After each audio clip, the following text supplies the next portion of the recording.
Today is a special day.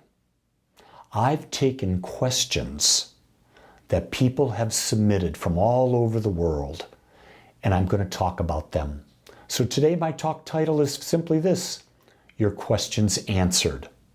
And when I talk about your questions answered, from my perspective, I'm not asking you to believe my answers, but I'm going to give you my answers so that you may look at them, discern for yourself whether they work for you or they don't work for you. I used to call this talk title in the past, Stump the Minister. Give me your best. Let me see what I can offer back to you. The first question that came is, do your values change over time? So a little background here is I'm a real believer that when we know our top values, our top 3 to 5 values, and we make them the basis of all of our life, we live a life that's on purpose and fulfilling. Most people do not know their values. That's something we teach at Agape, and it comes out of the work of Dr. John DeMartini. And I highly value that. I'm a licensed facilitator with Dr. John. I've had the training. And so people ask, do your values change over time? And the fact is, they do. When I was younger, let's go back 25, 30 years ago, my top values were number 1, being a father, number 2, moving up the corporate ladder. To give you an idea, today my number 1 value is to become more aware. My number 2 value is to teach. Being a father is not a value, a high value in my life at all. Rising up the corporate ladder does not exist in my values anymore. Values change as we change. And it's how life is supposed to be, because life is about constant evolution and change.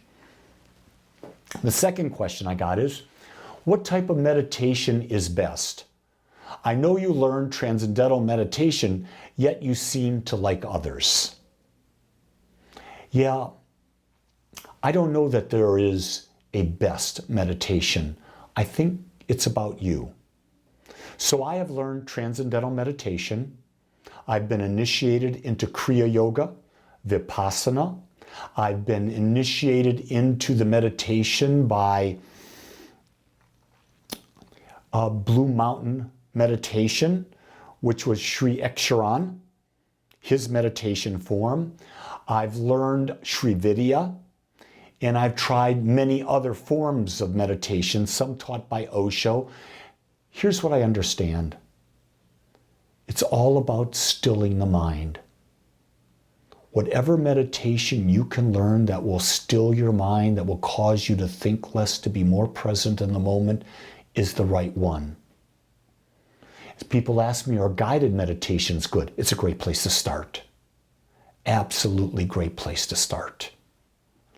What I would say is the simplest meditation is probably the best overall throughout my practice, and that is where I sit in a comfortable position, my eyes are closed, and I bring all my awareness to my breathing. Just simply focusing on breathing in and breathing out with no other intention. But at the same time, I do use Sri Vidya. At times I do Kriya Yoga. At times I do Vipassana. There are times that I do transcendental. There are times when I do a guided meditation. It depends on my frame of mind, but here's what I'll tell you. I meditate twice every day. Whatever you choose to be your practice, you must be persistent and consistent with it. How would you describe Agape to someone who's never heard of it?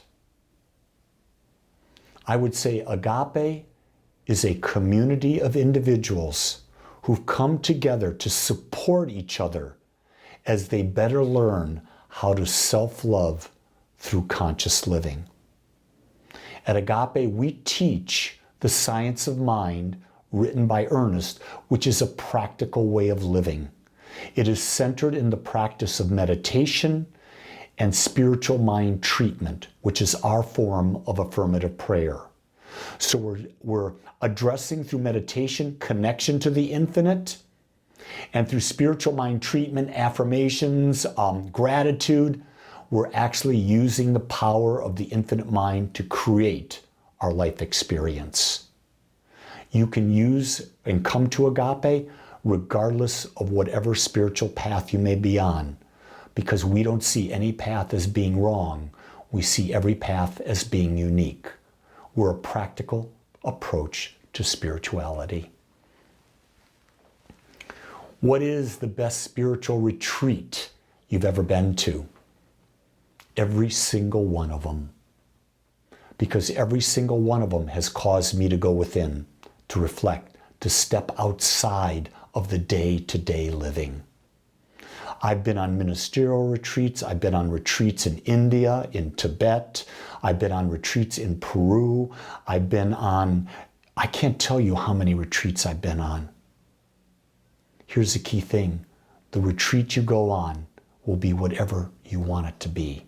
It's your intention about the retreat that makes the most impact. How do you still, this is a great question. How do you stop self-judgment? The best answer I've got for that is practice self-acceptance. Sit down and make a list of everything that you love about yourself. And realize that everything you love about yourself, the opposite exists within you. There are 4,628 human traits, according to Dr. John Demartini, and we have all of them. When you can finally say, I own all these traits, accept that they're all in you, but you get to choose which ones you bring forth. You are a saint and you are a murderer. You have the trait.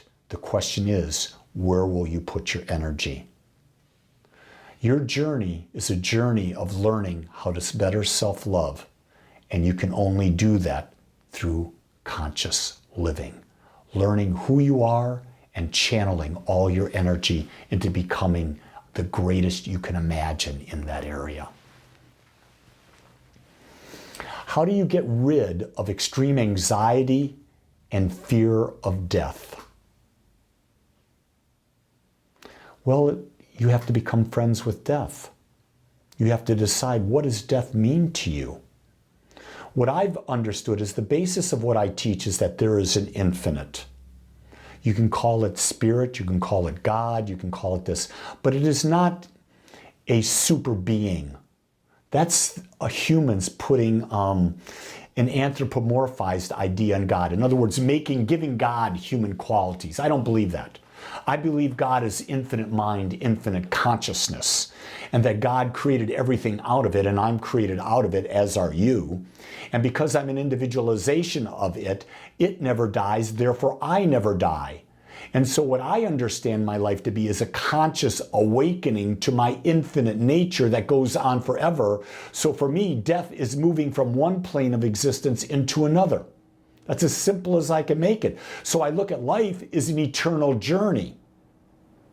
And in that eternal journey, I just have to live each moment and not worry about anything that I have no control over. When I breathe my last breath in this body, I want to make sure that I've given everything I possibly can into this planet to experience whatever I might. I have no fear of death. I have an excitement for life. How do I discover my juice? I know I talk about what's your juice all the time. Comes from doing the values workshop, learning what's most important to you. And when you finally get what's most important to you, you're always juice. Can you tell? I love to teach. It's my number 2 value. I love to become more aware of my number 1. My number 3 value, personal health and well-being. My number 4 value is interpersonal connection. Whenever I'm doing those things, I'm automatically juiced. I can't wait to do them. But it means slowing down and doing a self-evaluation. I highly suggest you do a values workshop with me. Highly suggest it. One will be coming up on November the 12th.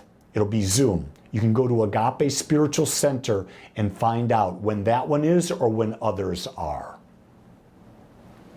Do you believe in reincarnation? If not, what becomes of the soul after death?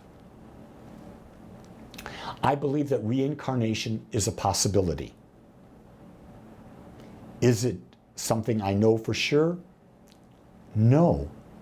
Have I done past life regressions through hypnosis? Yes. Do I believe that what I heard in the past life regressions, what came out, was a prior life? I don't know. See, what I know is in hypnosis, the subconscious mind plays out. So whatever's in my subconscious mind is going to come out in my past life regression. Do I believe there are infinite possibilities of where we can exist? Yes, because I believe, what did the Bible say? There are many rooms in my mansion. I would take that and say there are many dimensions. There's infinite dimensions to life because the infinite is infinite and you're an expression of the infinite. Therefore, you will infinitely be expressing. In fact, you could be expressing in many dimensions right here and now, but because of your ego, you're only aware of the one you're in. These are wonderful things to talk about, but what I really want to tell you is be fully present now, because that's all that matters. What about wanting for someone to do something they promised and not being able to push them? Suggestions? And it's waiting for someone to do something. How many of you have kids? You would love for them to do this, and you're waiting, and you're waiting, and you're waiting. And they'll tell you they want to do it. They're going to do it. They're going to do it, but they don't do it. If someone's telling you they're going to do something and they don't do it, guess what? It's not one of their top values. It may be one of yours, and maybe the easiest way to get you off their back is to say, yeah, I'll do it. Same thing with a spouse, same thing with someone at work. So what I've learned is I know what my spouse's top values are. So when I ask her something and it's not on her top value list, guess what? There'll be procrastination involved. Here's what you do. You ask someone, and then if you ask them, let it go. If they're not doing it and you've got a time frame, maybe you got to do a different thing. Maybe you've got to hire someone to do it, or maybe you do it yourself if it's a high value to you. But the second you start pushing them, you're in judgment, and they're going to push back, and you're not going to have a very good relationship. Define a meaningful life. Whew, simple question. What it is, living your highest values. If you're living your highest values every moment of every day, when you die, your life will be meaningful and it will be fulfilled. And here's the key thing.